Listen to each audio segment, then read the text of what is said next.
Hello मेरे प्यारे बच्चों, कैसे हो आप सब। आई होप आप लोग बढ़िया होंगे, अच्छे से अपनी पढ़ाई कर रहे होंगे। राइट, आज हम कुछ टर्म्स पे बात करने वाले हैं, कुछ स्ट्रेटजीज पर बात करने वाले हैं। राइट, जिनसे हम अपने पर्टिकुलर सब्जेक्ट में नंबर्स को इंक्रीज कर सकते हैं। हम लोग ये देखते हैं कि हम लोग बहुत मेहनत कर रहे हैं, बहुत एफर्ट्स भी डाल रहे हैं, स्कूल में भी वर्क कर रहे हैं, राइट, कोचिंग्स की भी सीट्स असाइनमेंट सब कर रहे हैं, फिर भी हमारे मार्क्स इंक्रीज नहीं हो रहे हैं। ऐसा क्या कारण रह जा रहा है कि हमारे मार्क्स इंक्रीज नहीं हो रहे, हम टाइम दे रहे पर हमारी जो स्टडी है वो क्वालिटेटिव नहीं हो पा रही है। सो आज उन्हीं सारे टर्म्स पर हम बात करने वाले हैं कि हम कैसे मैथमेटिक्स के अंदर, पर्टिकुलर मैं मैथमेटिक्स के लिए बता रहा हूं, पर आज की जो स्ट्रेटजी है वो आप मैथमेटिक्स के अलावा बाकी सारे सब्जेक्ट्स पर भी लगा सकते हैं। ओके, सो 95 प्लस कैसे स्कोर करें, आइए आज बात करते हैं। 95 प्लस स्कोर करना बहुत टफ वर्क नहीं है। आप जो वर्क कर रहे हैं केवल उसी को रीडिजाइन करने की नीड है। आप पूरा समय दे रहे हैं, आप सब कुछ कर रहे हैं, बस उसको रीडिजाइन करने की नीड है। तो आइए मैं बताता हूं आपको कि आपको रीडिजाइन करते वक्त उसमें क्या क्या चीजों को ऐड ऑन करना है और किन किन चीजों को आपको निकाल देना है, जिसकी वजह से आपका उसी पर्टिकुलर टाइम में, उन्हीं 24 आवर्स में आप भी वो टॉपर वाले काम कर लेंगे जो बाकी बच्चे कर रहे हैं और अच्छे नंबर ला रहे हैं। यस और नो? तो आइए शुरू करते हैं। कुछ कुछ टर्म्स पर बात करूंगा मैं और बहुत ही कंसाइज वे में मैं बताने वाला हूं सारी चीजें। बड़े आराम से देखिएगा, ध्यान दीजिएगा इस पर। राइट, अब सबसे पहला पार्ट, आप जब भी पढ़ रहे हैं, बैठ रहे हैं, पढ़ने बैठ रहे हैं, तो आपको यह आइडिया होना ही चाहिए कि पढ़ना क्या है भाई। ऐसा तो नहीं हम आउट ऑफ द बॉक्स चले जा रहे हैं, ऐसा तो नहीं हम जो पढ़ रहे हैं उसका एग्जाम में कभी भी नामो निशान नहीं है। सो जब भी आप, मैं एकेडमिक्स की बात कर रहा हूं, मोस्टली बोर्ड एग्जाम की बात कर रहा हूं, अगर आप 10th में, अगर आप क्लास 12th में हैं तो ये वीडियो आपके लिए बहुत काम की होने वाली है। राइट, अब देखिएगा, आप पढ़ने बैठे और आपको ये आइडिया ही नहीं है यार ये पर्टिकुलर टॉपिक हमारे सिलेबस का है कि नहीं है। राइट, इससे कितनी प्रॉब्लम्स हमारी आ चुकी हैं कि नहीं आ रही हैं, ये टॉपिक्स कितनी बार आ चुका है हमारे पीवाईक्यूज में। मतलब एक एनालिसिस होना चाहिए, जिस भी टॉपिक को आप पढ़ रहे हो या जिस भी चैप्टर को आप पढ़ रहे हो उसका हमारे पास एक एनालिसिस होना चाहिए। राइट, अब आपके पास बहुत सारी वेबसाइट्स हैं, आप जैसे ही सर्च करोगे, इसके लिए आपको खुद कुछ वर्क नहीं करना है कि आप बैठे हो और सारे पीवाईक्यूज को छाटो, ऐसा कुछ भी करना नहीं है, वो टाइम वेस्टिंग होगा। आप जैसे ही सर्च करेंगे बहुत सारी वेबसाइट्स हैं, आपको तुरंत रिजल्ट मिल जाएंगे, सारे चैप्टर्स का एनालिसिस पीवाईक्यू वाइज आपको मिल जाने वाला है। बस आपको पिक करना है और उनमें से उन चैप्टर्स को देखना है जो आपको स्टार्ट करना है। अब देखिए, पढ़ने क्या में आपका सबसे पहला आपको देखना है भाई कि सिलेबस क्या है आपका। आपको अच्छी खासी डीप नॉलेज होनी चाहिए अपने सिलेबस की। यार अपने को अगर सिलेबस नहीं पता होगा तो अपन कुछ भी पढ़ डालेंगे। बुक्स में अगर आप, कुछ लोग बच्चे पुरानी बुक्स भी रेफर करते हैं तो उनमें कुछ डिलीटेड चैप्टर्स भी, कुछ डिलीटेड टॉपिक्स भी होते हैं, वो हमारे अब एग्जाम में आ नहीं रहे हैं, तो उनको पढ़ने का कोई फायदा अभी बोर्ड एग्जाम के लिए तो बिल्कुल नहीं है। तो करना क्या है, आपको पहले तो नई बुक्स के अकॉर्डिंग, नए करिकुलम के अकॉर्डिंग, या न्यू जो सिलेबस आपका आ गया है काउंसिल पर अवेलेबल है, आप देख सकते हैं, जाके डाउनलोड कर लीजिए। अदरवाइज आपको हर जगह मिल जाएगा, वेबसाइट्स पर भी। पर मैं तो कहूंगा कि आप सीबीएसई, अगर सीबीएसई बोर्ड के बच्चे हैं आप तो सीबीएसई की काउंसिल जो है उससे देखिए सिलेबस को, और जो भी आप जिस भी बोर्ड से हैं, अगर आप स्टेट बोर्ड से हैं तो उसकी काउंसिल से देख सकते हैं, और अगर आप आईसीएसई आईएससी बोर्ड से हैं तो उनके काउंसिल से आप देख सकते हैं। ओके, वहां पर आपको सिलेबस अवेलेबल हो जाएगा। अब आपने मैथ्स का सिलेबस डाउनलोड किया और आपने देख लिया ये चैप्टर्स हैं। अब देखिएगा प्लानिंग कैसे करनी है, बताता हूं मैं आपको। पढ़ना क्या है अभी दिखाता हूं मैं, फिर बताऊंगा पढ़ना कैसे है, सारी चीजें बताने वाला हूं। आपने सिलेबस उठाया, अब ये नहीं आप पहले चैप्टर शुरू कर दें, आपको अपने स्कूल के इंटरनल असेसमेंट्स पे भी मार्क्स बढ़ाना है। अरे हाँ कि ना, अगर आपको इंटरनल असेसमेंट में मार्क्स बढ़ाने हैं, राइट, कोचिंग्स के टेस्ट में भी आपको मार्क्स बढ़ाने हैं, अच्छे से तैयार करना और कॉन्फिडेंस भी चाहिए। सबसे पहला आप काम ये करें कि आप ये देख लें कि आपके स्कूल के सिलेबस में अभी क्वार्टरली होगा आपका, अभी आपका हाफ ईयरली होगा, उनके सिलेबस में उनके उसका सिलेबस क्या है, उनमें कौन कौन से वो चैप्टर्स हैं जो आपके आ रहे हैं। अब आपको उनको उठा लेना है, अपने पूरे सिलेबस में से शॉर्टलिस्ट कर लेना है और उनके एक एक टॉपिक्स को अंडरलाइन करिए और पढ़ना शुरू करिए उनको बढ़िया से, उनको अच्छे से पढ़ना शुरू कर दीजिए। तो पहला काम आपको अपने लिए एक सिलेबस रीडिफाइन कर लेना है। राइट, ये नहीं कि जो आपको स्कूल में पढ़ाया जा रहा है आप उसी को पढ़ते चले आ रहे हैं। कोचिंग्स पर भी ध्यान दीजिए, उनके भी जो आपके टर्म्स हैं या आप ऑनलाइन स्टडी कर रहे हैं उनमें भी चैप्टर वाइज आप थोड़ा थोड़ा तैयार करते चलिए। मेन चीज ये है, जब आप सिलेबस को एनालाइज कर लेते हैं तो आपको आइडिया लग जाता है, अच्छा मुझे इस पर काम करना है, मुझे इस पर्टिकुलर टर्म पर काम करना है। राइट, अब काम करना कैसे वो भी बताता हूं मैं आपको। सो फर्स्ट ऑफ ऑल आपको सिलेबस डिजाइन कर लेना है। तो उठाइए पेन और पेपर और देख लीजिए कि आपके स्कूल में हाफ ईयरली और क्वार्टरली तक में क्या सिलेबस है। क्वार्टरली भी होगा आपका, फिर हाफ ईयरली होगा, उनमें क्या सिलेबस आ रहा है उनको लिख लीजिए। उन चैप्टर्स को आपने लिख लिया। राइट, जैसे आप क्लास 10th में हैं और आप में क्वाड्रेटिक इक्वेशन आ रहा है, आपके अंदर पॉलिनोमियल आ रहा है, राइट, ट्रिग्नोमेट्री आ रही है, तो आपने बढ़िया से बना लिया। और अब उन्हीं चैप्टर्स पे आपने काम करना शुरू कर लिया, उन्हीं चैप्टर्स को आपने पढ़ना शुरू कर दिया। अब वो धीरे धीरे आपके तैयार हो जाएंगे। इससे क्या होगा, आपका बोर्ड एग्जाम की भी तैयारी हो रही है और साथ ही साथ आपके इंटरनल पे भी काम होता चला जा रहा है। सो फर्स्ट ऑफ ऑल पहला काम आपको सिलेबस बना लेना है। अब हर अलग अलग बच्चे के स्कूल में राइट अलग अलग टाइप से हो रहा होगा इंटरनल असेसमेंट में। किसी में ट्रिग्नोमेट्री आ रही होगी, किसी में हो सकता है स्टैटिस्टिक्स आ रही हो, किसी में प्रोबेबिलिटी आ रही हो, राइट। अगर आप क्लास 10th में और अगर आप क्लास 12th में हो सकता है किसी में रिलेशन फंक्शन आ रहा हो, मैट्रिसेस आ रहा हो, इन ऑल मतलब अलग अलग टर्म्स होते हैं। इसलिए मैंने अपनी तरफ से कुछ डिजाइन नहीं करके दिया है, क्योंकि अगर मैं कुछ डिजाइन करूंगा तो पर्टिकुलर कैटेगरी के लिए तो होगा लेकिन अलग अलग बच्चों के लिए नहीं हो पाएगा। सो इसलिए हमेशा खुद का डिजाइन करिए। हर बच्चे का रूटीन अलग होता है, हर बच्चे की फैमिली कंडीशंस अलग है, स्कूल का सिलेबस अलग अलग जाता है। ओवरऑल तो सेम है बट स्कूल में चैप्टर वाइज आप अलग अलग पढ़ रहे होते हैं। तो पहले आपको यह कर लेना है कि आपको एक पेज पर अपने जो भी इंपॉर्टेंट चैप्टर जो आपके स्कूल वाइज हैं अभी के लिए, क्योंकि इंटरनल असेसमेंट में जब नंबर आते हैं तो कॉन्फिडेंस बूस्ट होता है। हाफ ईयरली में नंबर आया, कॉन्फिडेंस बूस्ट हुआ, राइट। प्री बोर्ड में नंबर आएगा, कॉन्फिडेंस बूस्ट होगा, आपका क्वार्टरली में आएगा, कॉन्फिडेंस बूस्ट होगा, दूसरा पेरेंट्स को भी अच्छा लगेगा, राइट। तो एक इमेज भी अच्छी बनती चली जाती है। तो सोशल जो आपको सपोर्ट मिलता है ना, वो काफी इनहैंस कर देता है आपकी परफॉर्मेंस को। सो सोशल सपोर्ट बहुत जरूरी है, यस और नो। तो पहले इस पर आपको काम कर लेना है, सिलेबस को एनालाइज करना है पूरे ईयर वाइज का भी, और फिर अपने स्कूल के जो जो चैप्टर्स आपके प्री बोर्ड हो सकता है आपका क्वार्टरली हो अभी, राइट, अभी होने ही वाले होंगे क्वार्टरलीज, हाफ ईयरली हो, उनको अच्छे से आपको पढ़ लेना है, अच्छे से तैयार कर लेना है। डन।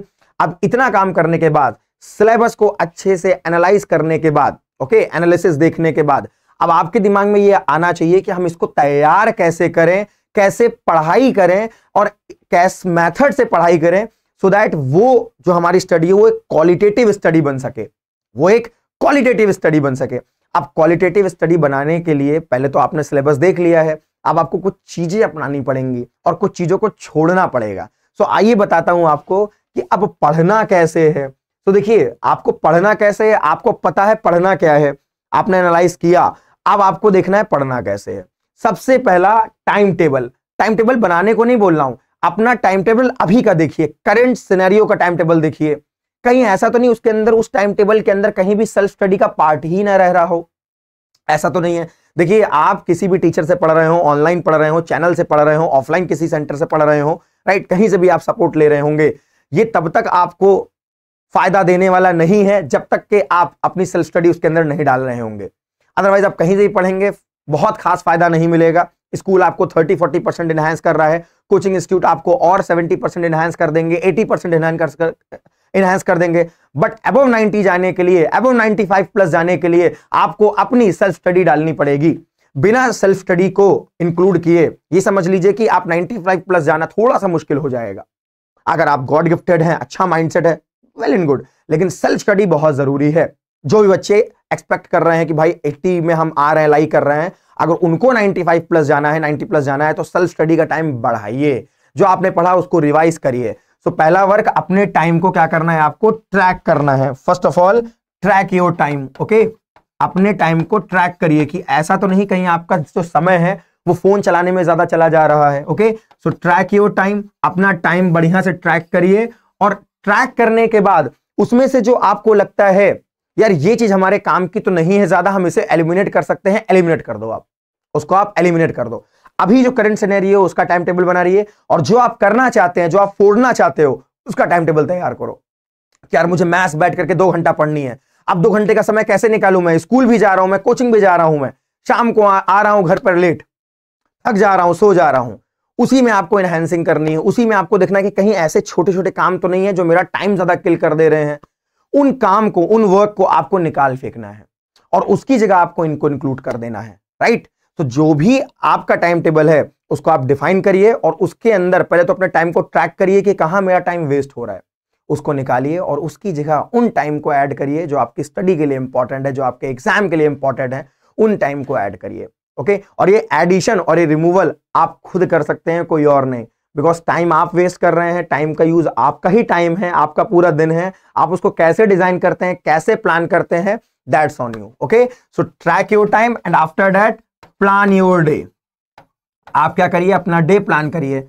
अब देखिए, मैंने ईयरली वाइज आपको नहीं बोला होगा कि देखिए होता क्या है, अगर आप टाइम टेबल जनरेट करते हैं, रूटीन बनाते हैं, सो एक रूटीन आपका मुश्किल से 2 दिन 3 दिन फॉलो हो पाता है, क्योंकि उसके बाद कुछ ना कुछ कंडीशंस बनेंगी, सिचुएशंस बनेंगी कि आप उसको फॉलो नहीं कर पा रहे हैं, कभी कहीं जाना पड़ रहा है। इसलिए उसकी जगह पर आप क्या करिए, अपने डे को प्लान करिए। जब आप सुबह उठे तो आप एक पेज पर लेकर के लिखिए, यार मुझे आज 20 क्वेश्चंस तो लगाने ही लगाने हैं, आज 30 क्वेश्चंस तो मुझे करना ही करना है, आज मुझे एक वीडियो लेक्चर इस पर खत्म करना ही करना है। एनी हाउ, अब आपको ये डिसीजन होना चाहिए, एनी हाउ ये होना चाहिए ही चाहिए, तभी मैं सोऊंगा, अदरवाइज मुझे सोना नहीं है।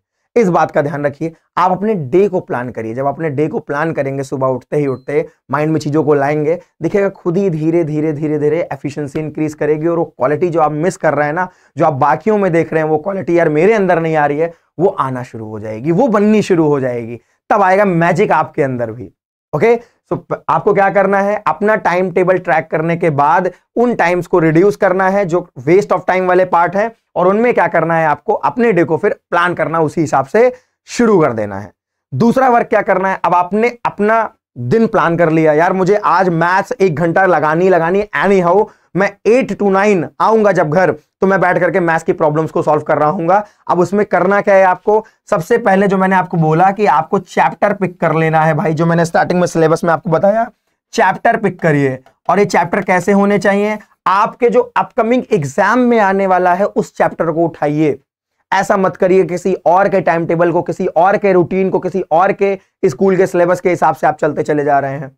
राइट, ऐसा बहुत बार होता है कि जिस इंस्टीट्यूट में हम पढ़ रहे होते हैं या ऑनलाइन देख रहे हो, वहां कुछ और चैप्टर है और हमारे इंटरनल असेसमेंट में कोई और चैप्टर आ रहा हो, तब आप बहुत कंफ्यूज हो जाते हैं। इधर इस चैप्टर को पढ़ रहे हैं, उधर इस चैप्टर को, दोनों ही आधा आधा हो पाता है। पूरा 100% एफिशिएंसी के साथ वो चैप्टर आपका तैयार नहीं होता। सो फर्स्ट ऑफ ऑल आपको क्या करना है, पिक करना है उस चैप्टर को जो आपके असेसमेंट्स में, जो आपके टेस्ट में आ रहा है। राइट, फिर उस पर आपको 100% एफिशिएंसी के साथ काम करना है।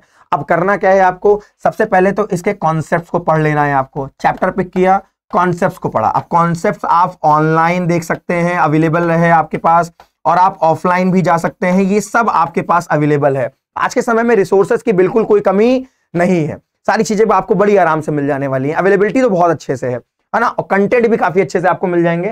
तो आपको कॉन्सेप्ट तैयार करने हैं ऑनलाइन और ऑफलाइन, फॉर्मूलों को पढ़ लेना है, और उसके बाद आपको क्या करनी है, प्रैक्टिस करनी है।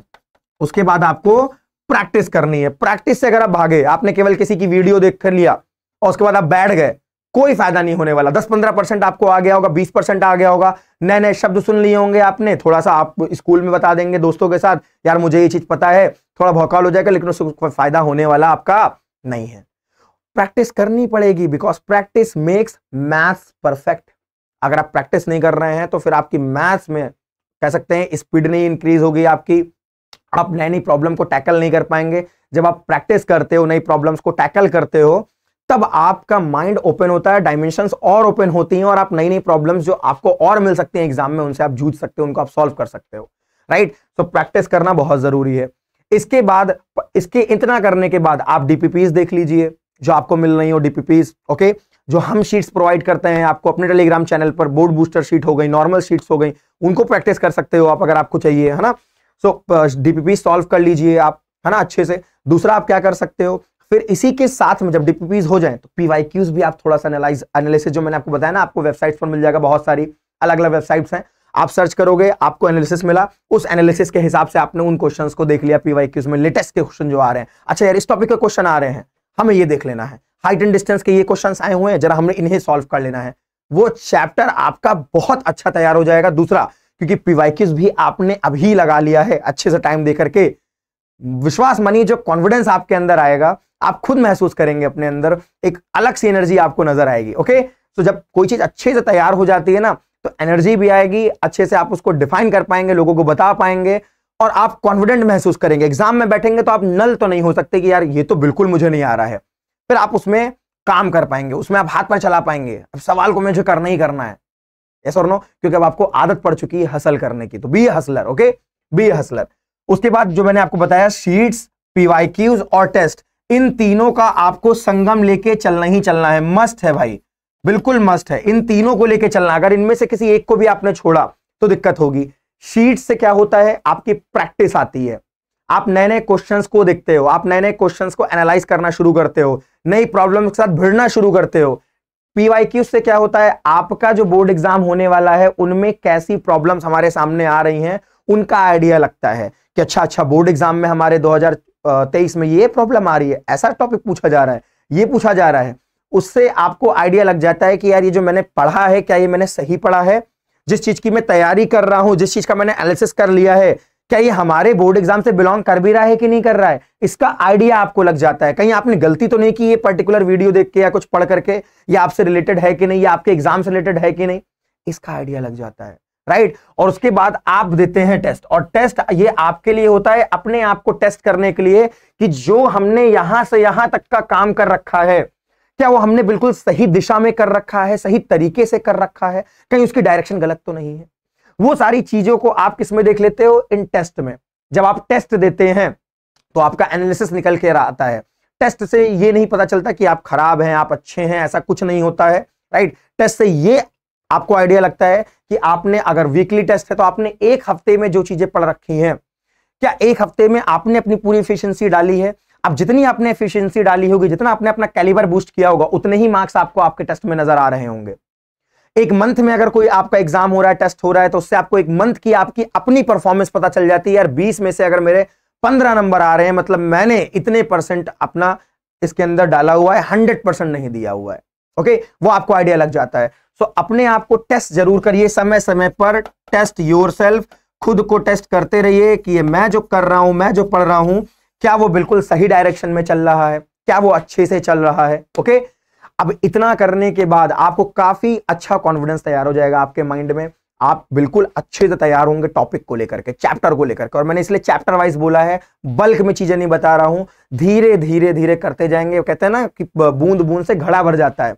एक एक चैप्टर को उठाइए, टॉपिक को उठाइए। एक वीक में आप भले एक चैप्टर को कर रहे हो, लेकिन इन पूरे तरीकों से खत्म कर रहे होंगे, बहुत मजेदार तरीके से आपको चीजें आ जाएंगी। पीवाईक्यूज आपके तैयार हो गए हैं, टेस्ट आप दे रहे हैं, शीट्स आपने लगा ली हैं, चैप्टर्स के कॉन्सेप्ट आपको पता है, राइट। वो सारा काम आपने कर लिया यहां पर।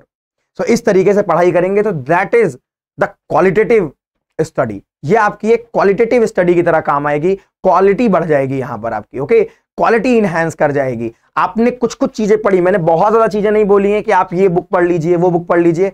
आपके सिलेबस की, आपकी करिकुलम की जो बुक है, एनसीईआरटी है, एनसीईआरटी एग्जाम्पलर है, अगर आप आईसी बोर्ड के, आईसीएसई बोर्ड के हैं, एमएल अग्रवाल है आपके पास, कंसाइज है आपके पास, उसी को अच्छे से ढंग से पढ़ लीजिए। आजकल के बच्चों में दिक्कत क्या है, वो अपनी ही बुक पूरी अच्छे से नहीं पढ़ रहे हैं, इधर उधर के मॉड्यूल्स और इन सारी चीजों पर बाद में जाइए, करिए उनको भी सॉल्व, पर पहले जो आपकी काउंसिल ने आपके लिए डिजाइन कर रखा है उस बुक को तो सॉल्व कर लो, है ना। मोस्टली क्वेश्चंस आपको उससे मिलने वाले हैं, पहले उसको लगाइए, फिर आप दूसरी बुक्स पर मूव कर जाइए। अब दूसरी बुक्स को कब लगाना है वो भी बताता हूं मैं आपको, उसमें उसको इसमें मत ऐड करिए। इसमें क्या होना चाहिए, आपने अपना डे प्लान किया, डे प्लान के अंदर आपने कॉन्सेप्ट पढ़ लिए, प्रैक्टिस कहां से करनी है आपको, अपनी बुक से। प्रैक्टिस कहां से करनी है आपको, अपनी बुक से। उसके बाद आपको क्या करना है, शीट्स लगा लेनी है एक्स्ट्रा क्वेश्चंस को लेकर के।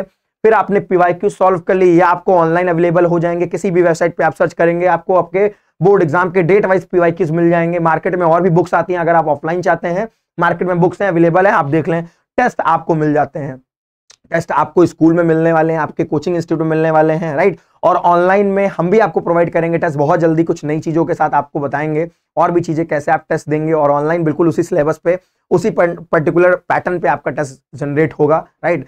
थोड़ा सा काम चल रहा है, वो आपको मैं बाद में बताने वाला हूं। तो टेस्ट आपने किया, अपने परफॉर्मेंस को देखा, दैट्स इट। समझ आया इतना। अभी आपको यहां मॉड्यूल्स या किसी और चीज को इनपुट नहीं करना है। इतनी चीज करने के बाद अब आगे देखिए आप, ये हुआ आपका पढ़ना कैसे है। अब बारी है फिनिशिंग करने की। हमने क्या किया, अपने पूरे कंटेंट को तैयार कर लिया, हमें आ गया, राइट। अब हमको क्या करनी है, फिनिशिंग करनी है। जैसे लकड़ी ली हमने, उससे काट करके हमने टेबल बना ली, लेकिन अब उस टेबल में सुंदरता नहीं आ रही है, काम तो चल जा रहा है। अब कैसे उसके अंदर वो सुंदरता डालें, मतलब अब कैसे हम अपने अंदर वो फिनिशिंग लेकर के आए जो एक टॉपर बच्चे के अंदर हमें नजर आ रही होती है, हाँ कि ना। आइए शुरू करते हैं, देखते हैं कैसे आपको फिनिशिंग करनी है। होता क्या, हम पढ़ लेते हैं पेपर में बैठे, और मोस्टली बच्चे ही बोलता है, मम्मी पापा मुझे कोचिंग में समझ आई चीजें, मुझे स्कूल में आ गई चीजें, लेकिन जब मैं एग्जाम में बैठा तो मैं भूल जा रहा हूं। अरे क्यों भूल जा रहे हो, आओ बताता हूं। सबसे पहला काम, आप जब प्रैक्टिस कर रहे होंगे, आप जब इस पहले वाले स्टेप को फॉलो कर रहे होंगे, राइट, प्रैक्टिस वाले केस में, तो क्या आप सारी प्रॉब्लम लगा ले जाओगे? रेयर है, कि आप सारी प्रॉब्लम लगा लें, डाउट तो आएगा ही आएगा, फिर आप डाउट्स को सॉल्व करेंगे, देखेंगे, अपने टीचर से पूछेंगे, हमसे पूछेंगे, टेलीग्राम ग्रुप पे आप भेज दें हमारे, हम आपको डाउट्स बताएंगे उस पर। लेकिन अब जब एग्जाम का समय आ रहा होगा, फिनिशिंग की नीड है, अच्छे से वो कॉन्फिडेंस चाहिए, तो आपको उन्हीं डाउट्स को क्या कर लेना है भाई, रीसॉल्व कर लेना है।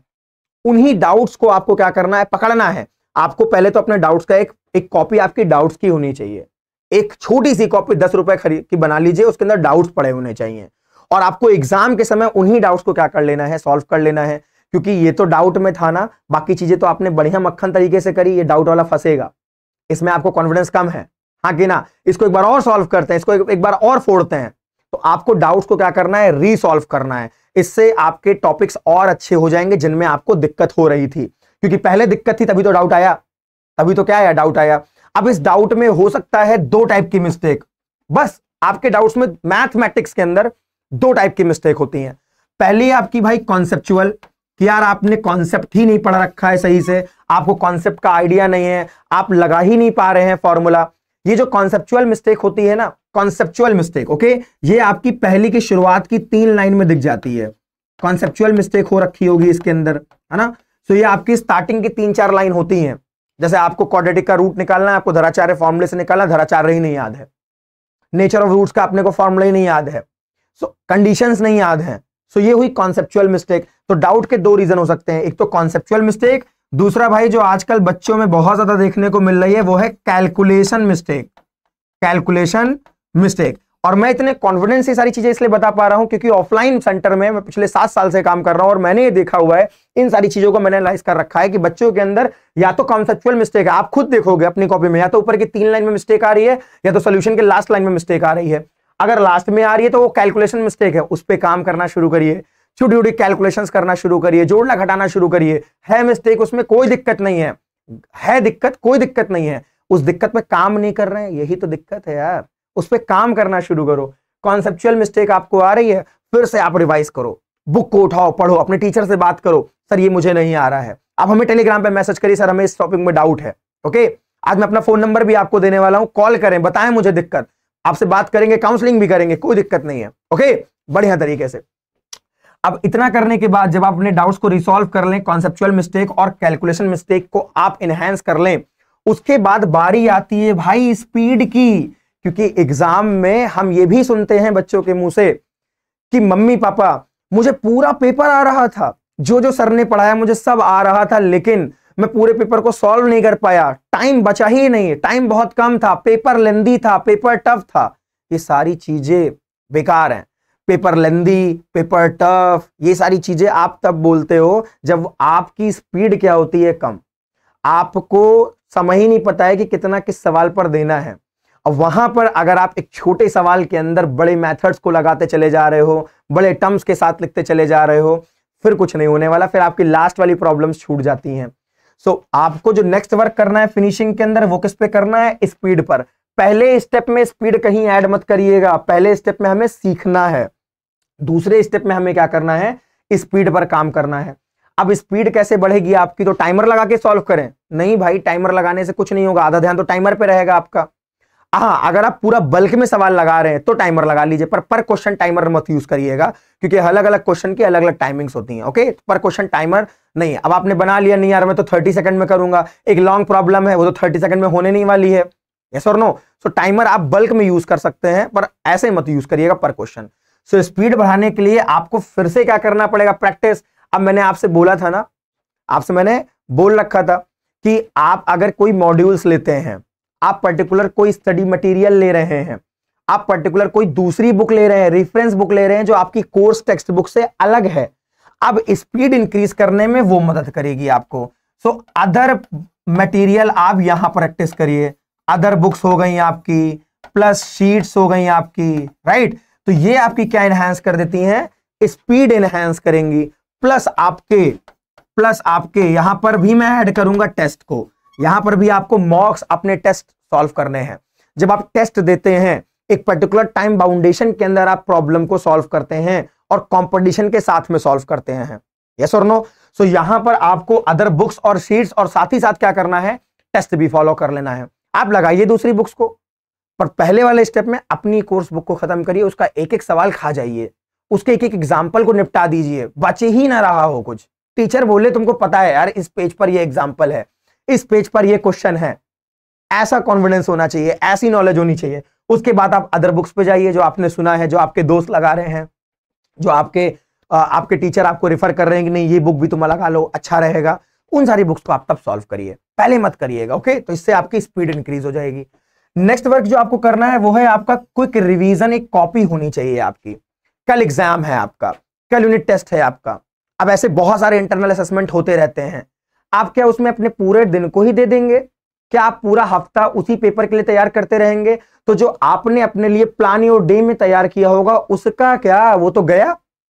तो वो नुकसान ना करे, वो टाइम टेबल आपका बढ़िया से चलता रहे, इसलिए आपके पास एक क्विक रिवीजन कॉपी होनी चाहिए। 10-15 रुपए की पतली सी कॉपी बनाइए, मोटी नहीं, जिसको आप लेके जा सकें, अच्छे से कैरी कर सकें। क्विक रिवीजन कॉपी क्या करती है कि आपने इसके अंदर टर्म्स लिख रखे हैं, पूरी बातें नहीं है, पूरी बातें नहीं है। जब हम किसी काम को एक बार कर लेते हैं और दूसरी बार करना हो तो हमें हल्की की हिंट मिलती रहती है ना, तो भी हम कर जाते हैं। तो इसके अंदर क्या होनी चाहिए, आपकी छोटी छोटी हिंट्स होनी चाहिए, छोटी छोटी हिंट्स होनी चाहिए, हिंट्स होनी चाहिए आपकी, प्लस फॉर्मूला होना चाहिए इसके अंदर, है ना, प्लस कुछ वो प्रॉब्लम्स होनी चाहिए जो थोड़ी सी कॉन्सेप्चुअल ज्यादा है, जो थोड़ा सा ऐसी प्रॉब्लम है कि यार अगर इस एक प्रॉब्लम को मैंने लगाया ना तो मेरे 3 टॉपिक कवर हो रहे हैं इसके अंदर। सो वो प्रॉब्लम आपकी होनी चाहिए। ओके, सो प्रॉब्लम कौन सी होनी चाहिए, मल्टी कॉन्सेप्चुअल प्रॉब्लम आपको इसके अंदर ऐड कर लेना है, मल्टी कॉन्सेप्चुअल प्रॉब्लम।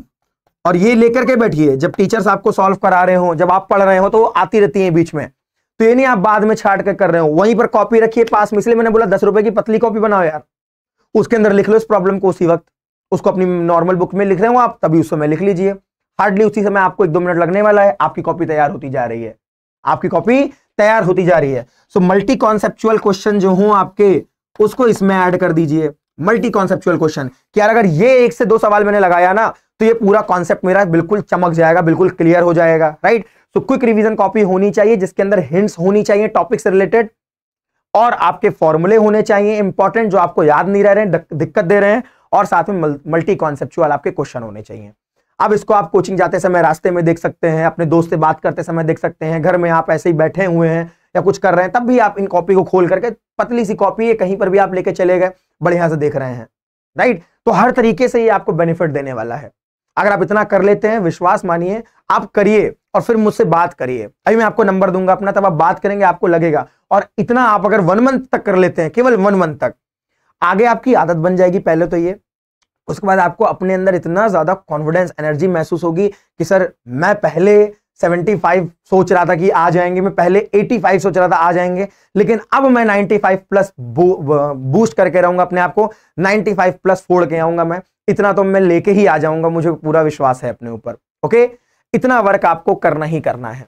अब इसके साथ में बस थोड़ा सा समय मैं आपका और लूंगा, कुछ छोटी मोटी बातें जो आजकल के बच्चों को बड़ी परेशान कर रही हैं, आइए उस पर भी काम कर लेते हैं। ये पूरी स्ट्रेटेजी किस पर आई आपकी, how we can score 95 plus in our mathematics.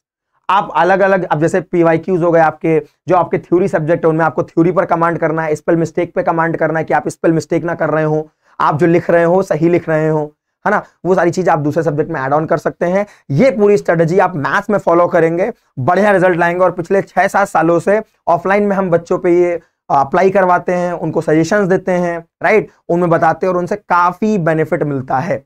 और अभी रिजल्ट्स भी आएंगे, हम आपके सामने आएंगे रिजल्ट्स को लेकर के भी। ओके, सो आपको आइडिया लगेगा, ऐसे करके आप 100 आउट ऑफ 100 बच्चों ने स्कोर कर रखे हैं हमारे साथ।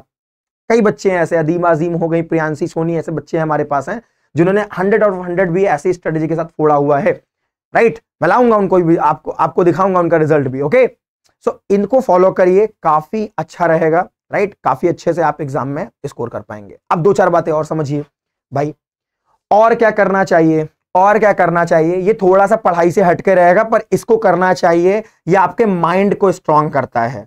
कोई बच्चा 10 मिनट में उसी चीज को तैयार कर पा रहा है, कोई बच्चे को 20 मिनट में भी वो चीज नहीं आ पा रही है।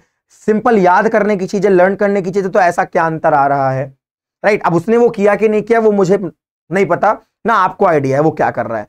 आपको क्या करना चाहिए जिससे थोड़ा सा मेंटल पावर एनहांस हो जाए और हम इस बड़े से प्रेशर को हैंडल कर पाए। हम छोटे छोटे बच्चे इस बोर्ड एग्जाम के प्रेशर को हैंडल कर पाए, पीयर प्रेशर को हैंडल कर पाए, मम्मी पापा के सपनों का प्रेशर हैंडल कर पाए, है ना, वो पूरा बोझ हम उठा पाए, उनके लिए कुछ सपोर्ट तो आपको चाहिए होगा ना। वो सपोर्ट क्या है, देखिए, सबसे पहले तो भाई भगवान का शुक्रिया आपको करना चाहिए। सुबह उठिए और आप जिस भी रिलीजन से बिलोंग कर रहे हो, जिस भी रिलीजन से, अपने रिलीजन में आपका जो भी मन करे, आप थोड़ी सी पूजा कर लें, आरती कर लें, राइट, आप नमाज पढ़ लें, दुआ कर लें, जो भी है, आप कैंडल जला लें, राइट, आप गुरुद्वारा चले जाएं, जिस भी रिलीजन से आप बिलोंग करते हैं बच्चों, तो आपको क्या करना है, थोड़ी सी चैंटिंग कर लेनी है, थोड़ा सा पूजा पाठ कर लेना है, चैंटिंग कर लेनी है। इससे आपको थोड़ा सा क्या होता है कि जो वाइब्रेशंस है, कॉस्मिक एनर्जीज हैं, वो मिलती हैं और इससे आपका मेंटल स्टेट बहुत बूस्ट करता है। ओके, सो चैंटिंग जरूर करिए, पहले तो चैंटिंग करना बहुत जरूरी है। ओके, और क्या करना चाहिए, उसमें आपको चैंटिंग करनी चाहिए, आपको थोड़ा सा रिलीजियस रहना चाहिए। आप बहुत ज्यादा टाइम नहीं दे पा रहे, अभी मैं जान रहा हूं, पर जितना भी दे सकें उतना जरूर दीजिए। सुबह के वक्त उठ करके जितना भी आप दे सकें उतना आप चैंटिंग में जरूर दीजिए समय, ध्यान लगाइए, राइट। इससे आपकी मेंटल वेलनेस बढ़ेगी, मेंटल एबिलिटी बढ़ेगी, राइट, बूस्ट करेंगे आप अपने आप को। चैंटिंग जरूर करिए। दूसरा क्या करना है, आपको बुक्स के साथ फ्रेंडशिप करनी है। आपको क्या करनी है, फ्रेंड्स बना लेना है, बुक को फ्रेंडशिप करनी है। और फ्रेंडशिप किसके साथ करनी है, आपको बुक्स के साथ करनी है पहले तो। अब ये बुक्स आपकी कोर्स बुक भी हो सकती है, ये कोई अच्छी मोटिवेशनल नॉवेल हो सकती है, आप किसी की बायोग्राफी भी ले सकते हैं। आजकल के बच्चे क्या है भाई कि हमें गाना चाहिए, ये हम कान में लीड लगा करके पढ़ाई कर रहे हैं, ध्यान कहीं और है भाई। आप इंग्लिश सॉन्ग सुन रहे हैं, अच्छी बात है, फ्री टाइम में थोड़ा निकाल लीजिए, सुन लीजिए। पढ़ाई करते वक्त ईयरफोन्स और ये सारी चीजें डिस्ट्रैक्शंस हैं। माइंड में तो गाना जा रहा है ना, वो तो आप खाना पूर्ति कर रहे हो, वो तो आप लिख रहे हो केवल। माइंड में क्या जा रहा है, नियर अबाउट क्या जा रहा है, जो आपने ईयरफोन में सुन रहे हो आप, इसके साथ सुनना है तो आप कुछ भी ऐसा मोटिवेशनल सॉन्ग सुन सकते हैं। आरंभ है, प्रचंड है, बढ़िया सॉन्ग, मोटिवेशन डालता है आपके अंदर, करके दिखाइए कुछ बढ़िया, है ना, कुछ ऐसा तो बढ़िया चीज होनी चाहिए जो आपके माइंड में अच्छी अच्छी चीजें जानी चाहिए। ओके, उसी हिसाब से माइंड बनाता चला जाता है। तो पहले तो फ्रेंडशिप करनी है आपको बुक्स के साथ। दूसरा क्या करना है, आपको अपने ऊपर विश्वास रखना है, सेल्फ कॉन्फिडेंस तो होना ही चाहिए कि भाई मैं ये कर सकता हूं। सेल्फ कॉन्फिडेंस अगर आपके अंदर नहीं है तो आप जब एग्जाम में बैठेंगे हाथ कांपेगा आपका, पसीना आएगा, नर्वस होंगे, एग्जाम से डरेंगे। आज एग्जाम है, आज कुछ हो जाए ऐसा मैं बीमार पड़ जाऊं पर स्कूल ना जाना पड़े मुझे, आज कुछ ऐसा हो जाए, आज ये काम निकला है पापा का, मुझे ना जाना पड़े। आप ऐसा करना शुरू कर देते हो, फिर वो नर्वसनेस है, वो होता है कि हम बैक स्टेप हो रहे हैं, हम खोते जा रहे हैं, अपने आप को हटाते जा रहे हैं। तो इस चीज से बचने के लिए अपने अंदर सेल्फ कॉन्फिडेंस लाना पड़ेगा। और सेल्फ कॉन्फिडेंस लाने के लिए आपको ऊपर के वो जो मैंने स्टेप्स बता रखे हैं उनको फॉलो करना पड़ेगा। उनको आप फॉलो करोगे, कॉन्फिडेंस बूस्ट होगा। कुछ भी है यार, अपन सामने बैठेंगे, डट करके लड़ेंगे। सवाल से डरना नहीं है, लड़ना है अपने को, समझ आया। तो ये आपको 3-4 काम कर लेने हैं, इससे आपको बहुत इनहैंसमेंट मिल जाती है।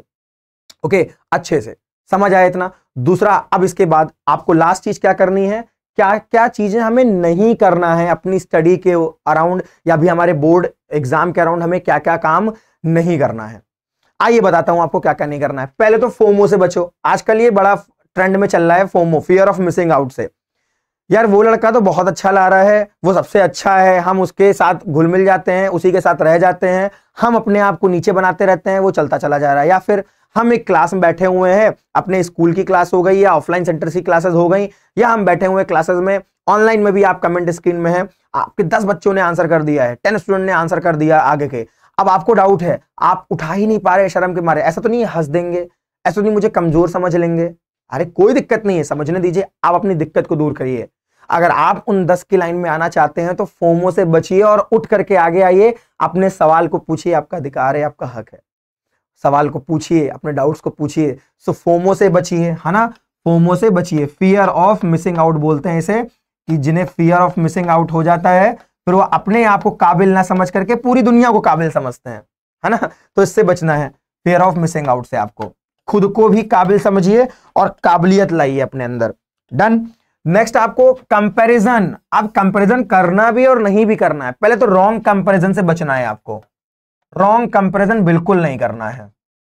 रॉन्ग कंपैरिजन होता क्या है कि अगर मैं जैसे मोस्टली सुनता हूं बच्चों के मुंह से ऑफलाइन में, रिजल्ट आया, अब किसी बच्चे के 50 मार्क्स आए हैं, मैंने उसे टोका, अरे तुम्हें 50 कैसे आ गए, तुमने तो काफी मेहनत की थी। अरे सर 50 मार्क्स, पूरी क्लास में मैं 3rd हाईएस्ट हूं, पूरी क्लास में मैं 4th हाईएस्ट हूं, देखिए कैसे गलत नंबर है मेरे। तो ये पेपर कितने का था, 80 का था, आप कितना ला रहे हैं, 50 ला रहे हैं। अच्छी बात है ये, नहीं अच्छी है, आप कंपैरिजन गलत कर रहे हैं। आप ये सोचिए वो 30 नंबर कहां चले गए मेरे, वो 80 में से मेरे 50 ही क्यों आए। मैंने वर्क तो पूरा 100 के लिए कर रखा था, 100%, पूरे 80 मार्क्स के लिए मैंने मेहनत की थी, लेकिन ये 50 कैसे आए। आपको असंतोष होना चाहिए उस पर, लेकिन आप एक रॉन्ग कंपैरिजन करते हैं कि यार मेरे इन सबसे तो अच्छे आए हुए हैं, इन सबसे तो मेरे अच्छे आए हुए हैं। एक रॉन्ग कंपैरिजन आप करते हैं और फिर आप संतोष से बैठे हैं, कोई दिक्कत नहीं मेरे 50 आए हुए हैं। पेरेंट्स को भी आप बता रहे हो, टीचर्स को भी आप बता रहे हो, अरे जरा सोचो वो गलत है, राइट कंपैरिजन करिए। वो 80 नंबर का पेपर था, मेरे 50 आए तो आए कैसे, मैंने मेहनत तो 80 मार्क्स की थी, 50 का कैसे आया। अभी आप अगर मार्केट जाएं कोई भी चीज लेने खरीदने और आप 100 रुपए दे दुकानदार को, और दुकानदार आपको 60 रुपए की कीमत वाली चीज दे दे और 40 अपने पास रख ले, संतोष रहेगा तुम्हें, सेटिस्फाइड रहोगे तुम, नहीं रहने वाले ना, लड़ जाओगे। 40 रुपए लाओ मेरे, लाओ मेरे 40 रुपए, लड़ोगे ना। ऐसे खुद से लड़ना कब शुरू करोगे भाई, कि मैंने 80 की तैयारी की, 80 का काम किया, 80 के लिए दिन रात एक किया, सब कुछ किया मैंने। 80 मार्क्स पेपर जो आपके इंटरनल असेसमेंट होते हैं, 20 मार्क्स का जो आपका अलग हो रहा हो, राइट। सो अगर आपने 80 की प्रिपरेशन कर रखी है और आपके आप 50 रहे, कैसे संतोष में हो, कैसे सेटिस्फाइड हो। वो 30 लाओ, वो 30 आप अपने अंदर से निकालो, और वो आप तब निकाल पाओगे जब आप रॉन्ग कंपैरिजन से बचेंगे और करेक्ट कंपैरिजन करना शुरू करेंगे। समझ आई बात। अब तीसरा बहुत बड़ा मेन पॉइंट है भाई, ओवर थिंकिंग का। ओवर थिंकिंग क्या है, आज मैं ये सवाल लगाऊंगा, आज मैं ये कर दूंगा, आज मैं वो कर दूंगा, आज मैं स्कूल से आने के बाद सोऊंगा नहीं, मैं इस पे काम करने वाला हूं। ये सब चीजें दिमाग में चल रही हैं, कर कुछ नहीं रहे हैं, दिमाग में चलती जा रही है पर कर कुछ नहीं रहे हैं। तो पहले तो ओवर थिंकिंग से बचना है और स्टार्ट करिए एक्शन।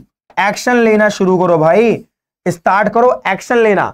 जब आप एक्शन करना शुरू करते हैं तब चीजें बनती जाती हैं। आपने कुछ किया, अब उसका कुछ बना होगा, फिर आपने थोड़ा और किया, यार ये भी नहीं मजा आ रहा है, फिर आपने और किया, यार ये भी नहीं मजा आ रहा, और प्रैक्टिस की, हाँ अब आया कुछ फील, अब आया कुछ फील। ये क्रिएट करिए अपने अंदर। ओवर थिंकिंग से बचिए। दिन सोचने में निकल जा रहा है, महीना सोचने में निकल जा रहा है, अब मैं स्टार्ट करूंगा, पापा मम्मी कह रहे हैं पढ़ाई कब करोगे, कल से शुरू करूंगा, कल से शुरू करूंगा, आज से शुरू करूंगा, सर इस बार देख लीजिए बहुत अच्छा करेंगे, नहीं हो पाता है, क्यों, ओवर थिंकिंग चल रही है। बोलने से अच्छा करना शुरू कर दो, ओवर थिंकिंग हटाओ और उसी में आप क्या शुरू कर दो, वर्क करना स्टार्ट कर दो, नंबर आने शुरू हो जाएंगे भाई, आपको कॉन्फिडेंस आना शुरू हो जाएगा। ये फोमो जितनी चीजें हैं ना, ये सारी दूर हो जाती हैं जब आप एक्शन करना शुरू करते हैं, आप चीजों पे काम करना शुरू करते हैं, सारी दिक्कत दूर हो जाएगी। अब काम करना कैसे, मैंने आपको ऊपर बता रखा है, ओके। एंड लास्ट पॉइंट भाई, जो आजकल के बच्चों में देखने को मिल रहा है, जब से हमारा नेटवर्क, ये कह सकते हैं जो नेट है हमारा, उसकी एक्सेसिबिलिटी बढ़ गई है, तब से ये बहुत चल रहा है। अब आपने मेरी ये वीडियो देखी, इसके बाद आप जरूर 2-3 रील्स देखने वाले हैं। आपका मन कर रहा होगा यार ये रील्स देख लेता हूं, बहुत अच्छी लग रही है, ये रील्स देख लेता हूं। आपने शॉर्ट्स देखने शुरू किए, पता नहीं कब मेरी इस वीडियो देखने के बाद आपके आधे एक घंटे निकल जाएंगे, आपको पता भी नहीं है। ऐसे ही आप बाकी सब में करते हैं। आपने उठाया एजुकेशन के लिए था, पर्पस भूले बैठे हुए हो, फोन का पर्पस क्या है वो आप भूले बैठे हुए हो। आपने उठाया था पढ़ने के लिए, और क्या कर रहे हो, उसमें आप रील्स देख रहे हो, उसमें आप ट्रेंडिंग वाली चीजें देख रहे हो, उसमें आप अलग अलग चीजें देख रहे हैं। वो आपके काम की हैं क्या, आपसे पूछा जाएगा बताओ ये रील्स किसने बनाई थी, इस क्रिएटर ने क्या किया है, नहीं नीड है ना। क्यों जान रहे हो, क्यों जान रहे हो, क्या मतलब है उससे आपको, राइट। जो पढ़ाई की चीजें हैं, जो अभी काम की चीजें, वो करिए। अभी आगे समय बहुत पड़ा है मस्ती मजाक करने के लिए, पर अभी नहीं। अभी अगर हमने मस्ती मजाक किया तो लाइफ मजाक कर डालेगी भाई। स्टार्ट करिए, पढ़ना शुरू करिए। सो फोन को करिए tata bye bye, tata bye बोल दीजिए फोन को, कह दीजिए मुझे फोन यूज ज्यादा नहीं करना है, आपको पढ़ना है। आपने अपना टाइम सेट रखा है कि यार मैं आऊंगा शाम में 9 से 10 उठ लूंगा फोन, और अपने जो डाउट्स हैं उनको ऑनलाइन भी बच्चे जैसे देखते हैं, हेल्प कर लेते हैं, ऑनलाइन देख लीजिए आप। आपने पर्टिकुलर उस चैनल का नाम डाला, आपने सर्च किया, आपने पढ़ा अच्छे से, आपने चीजें, फिर फोन रख दिया आपने साइड में। अब आपका फोन का यूज नहीं होना चाहिए। तो फोन को करिए tata bye bye, okay. Limited time लगाइए इसके ऊपर, एक लिमिट लगाइए, लिमिट करिए इसको, ये नहीं। और विश्वास मानिए, अगर आपने इस पे लिमिट नहीं लगाई, आप अगर शॉर्ट देखने जा रहे हैं, आप खुद बोलेंगे अभी कमेंट में, हाँ सर ये होता है मेरे साथ। होगा क्या, आपका कब घंटा निकल जा रहा है, कब आवर निकल जा रहा है, आपको पता भी नहीं है। फिर खाने का समय होगा, खाए आप सो गए। तो इन सारी चीजों को थोड़ा सा कम करिए। ये वो पॉइंट्स हैं, इनमें वो पॉइंट्स थे जो आपको निकालने हैं कुछ और कुछ ऐड करने हैं, और विश्वास मानिए नंबर आएंगे ही आएंगे आपके 95 प्लस आप फोड़ोगे ही फोड़ोगे। So that was all for today guys. इतनी चीजें आपको मस्ट है भाई, फॉलो करनी ही करनी है, right, that's it, right. So I hope आप मेरी बातों का अनुसरण करेंगे, मानेंगे, मुझे अपने बड़े भाई की तरह ट्रीट करके आप मेरी बातों को मानेंगे। और विश्वास मानिए, मैं कहता हूं चलो मत मानो, 1 महीने के लिए केवल 1 मंथ के लिए फॉलो कर सकते हो क्या, 1 मंथ के लिए फॉलो करो, फिर उसके बाद आप मुझे कॉल करके बताओ आपको फायदा मिला कि नहीं मिला। ये मेरा नंबर है, आपके सामने नजर आ रहा है, मोबाइल नंबर 9532652620 नंबर है। कॉल करिए, कोई दिक्कत है कॉल करिए, टाइम मैनेज नहीं हो रहा है बताइए मुझे, मैं आपको गाइड करूंगा। ओके, पर्सनली मेरा नंबर है, मैं ही पिक करूंगा इसे, मेरी बात होगी। क्योंकि बहुत सारे बच्चों ने कमेंट किया कि सर आपका नंबर क्या है, टेलीग्राम पर ही बताया बच्चों ने, तो मैंने कहा नंबर अच्छा बताता हूं मैं, बच्चों को नीड है तो जरूर जुड़ेंगे उनके साथ, राइट। पर हाँ, समय थोड़ा देख करके प्लीज 12 बजे, रात में 1 बजे 2 बजे परेशान करने के लिए कॉल मत करिएगा। जरूरत है आपको, मैं खड़ा हूं आपके साथ। ओके, कहीं कोई दिक्कत है मैं खड़ा हूं आपके साथ, राइट। सो बढ़िया से पहले जितनी चीजें बताई हैं, मैंने जितनी चीजें बताई हैं, पहले इनको अच्छे से फॉलो करना। फॉलो करने के बाद मुझे 1 मंथ के बाद आप नंबर पे कॉल करके बताओगे कि क्या रहा, कि सूरज भैया ये आपने बताया और ये बहुत अच्छे से मैंने काम कर लिया है, और मुझे पता है आपके वर्ड से ही होने वाले हैं। अमेज हो जाओगे आप जब इस पर्टिकुलर स्ट्रेटजी को, इस पर्टिकुलर प्लान को फॉलो करने वाले हो। ओके, सो मेरे प्यारे बच्चों, शुरू कर दीजिए मेहनत, अच्छे से शुरू कर दीजिए, अभी समय है। अब आप अगर 6-7 महीने बाद स्ट्रेटजी वीडियो देख रहे हैं, कोई फायदा नहीं होने वाला। एक लंबे गोल, एक बड़े गोल को हासिल करने के लिए तैयारी पहले से करनी पड़ती है, व्यवस्था पहले से करनी पड़ती है।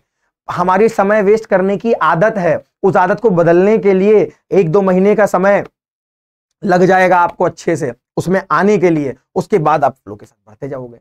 सो 1 मंथ के बाद आपको मजा आने लगेगा। ओके, और बाकी सारे आपके सामने हैंडल्स हैं जहां से आप हमसे कनेक्ट हो सकते हैं। आपका कोई डाउट है @मैथिज पर आप सेंड करें, आपके डाउट्स को सॉल्व किया जाएगा, जो भी आपको दिक्कत है, राइट। इंस्टाग्राम आईडी भी है हमारी, पर्सनल आईडी, आप डीएम कर सकते हैं अगर आपको कोई भी दिक्कत है। बाकी इस बार मैंने अपने नंबर भी रिवील कर दिया है, आप कॉल करें और जो भी दिक्कत परेशानी है बात करें, बट टाइम कॉल का थोड़ा सा लिमिट्स रखिएगा। ओके, हो सकता है मैं किसी लाइव क्लास में हूं, हो सकता है मैं किसी ऑफलाइन क्लास में हूं, उस समय कॉल ना उठे, पर मैं कॉल बैक जरूर करूंगा आपको। ओके, व्हाट्सएप भी आप कर सकते हैं। सो that was all for today मेरे प्यारे बच्चों। अच्छे से लग जाइए, अच्छे से करना शुरू कर दीजिए। अब मैथ से डरना नहीं है, मैथ से लड़ना है और जीतना है, सवालों को फोड़ना है। Okay, so that was all for today. मिलते हैं हम सभी अपने नेक्स्ट लेक्चर में। आज के लेक्चर में इतना ही, टाटा बाय बाय।